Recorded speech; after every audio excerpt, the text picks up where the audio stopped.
I'm Brian. I'm the reserve manager here at the Wildfowl and Wetlands Trust in Llanelli, and we're currently sat on an island in the main lake on the nature reserve. And for the last couple of years, we've had some sheep join us on the island. It's an area that we've seen, unfortunately, declines in some of our breeding birds, in particular wading birds called lapwings, and it's a nationwide decline that, to the extent that now this is one of only 2 places in Carmarthenshire where lapwing breed, and so we've been doing some work to try and reverse that decline. And in 2015 we did a lot of scrub clearance on this island where we're sitting here. We've got the remains of the stumps of the trees and a lot of the scrub around us. But to be able to manage this island in the long term, then stop it just reverting straight back to scrub, we needed to think about ways that we could manage it sustainably, and the obvious solution was animals. So we use grazing animals around the nature reserve here and have done for many years. We have cattle in some of our marshy grassland and on the salt marsh, and ponies in some other pasture land. But finding a grazier who would be willing to put animals in this kind of habitat, in this less conventional grazing habitat, was going to be a bit of a challenge.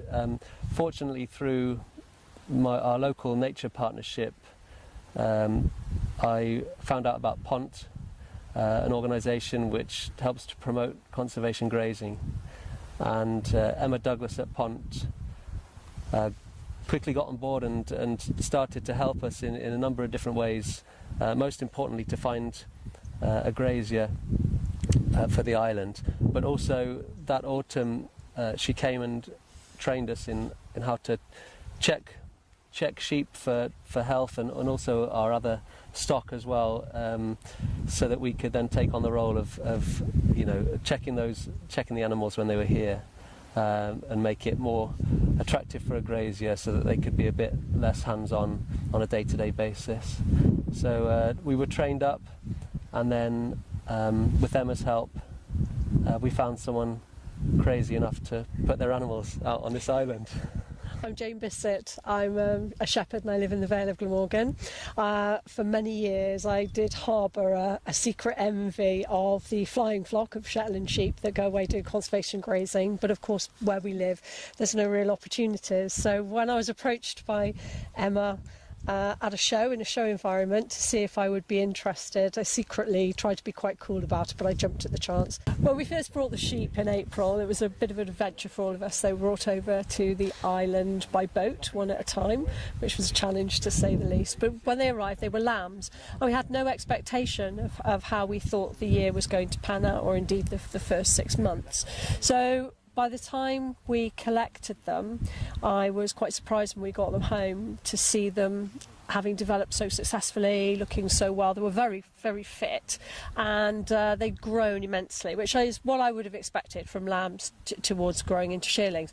What I didn't expect was what happened next. They came into our normal health programme when I got them home, which was to check them for a worm burden, see if there's any potential worm burden, and to weigh them, which is what we do the rest of the flock.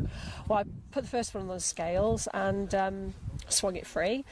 And then I swung it free again because I quite didn't believe what was in front of me. They'd gained an enormous amount of weight. The majority of them were heavier than their peer group that were at home. They were phenomenally well, and when we sent away the fetal egg count, it came back with a ridiculously low score. So for the whole of their lambhood, they hadn't had any worming at all. They weren't carrying any significant worm burden, and they really were a picture of health.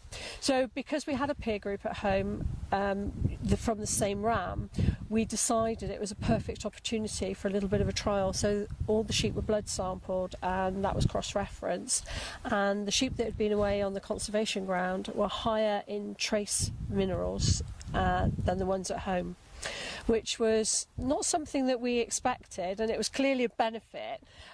all information's good information, and I guess that I thought I was probably going to say that the experience has been brilliant. We thoroughly enjoyed it. There was nothing detrimental, but I certainly didn't expect it to be the success that it was. So when Brian invited us to come back the following year to do a follow-up, I just couldn't have been more pleased.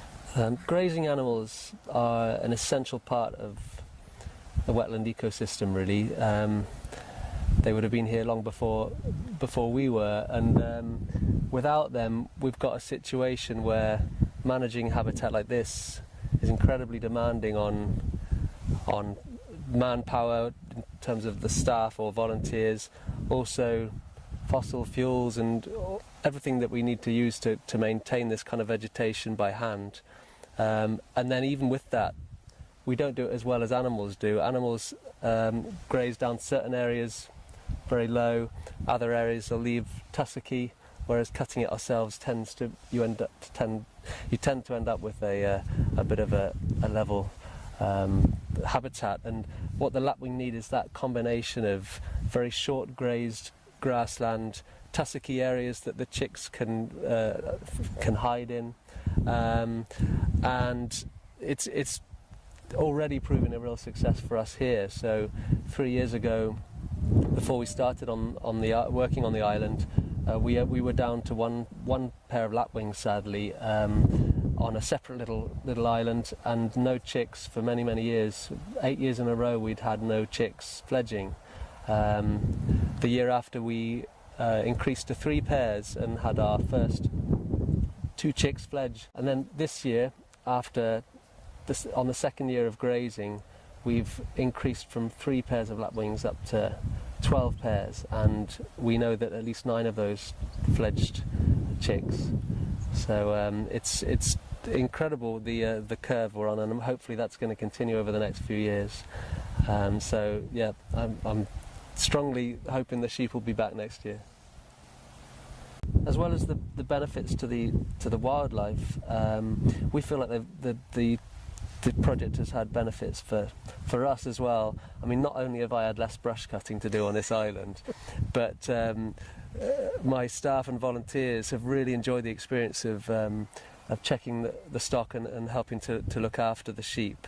It's not been part of our role really to have that interaction with livestock before, and we've really enjoyed that and learned a lot from it as well.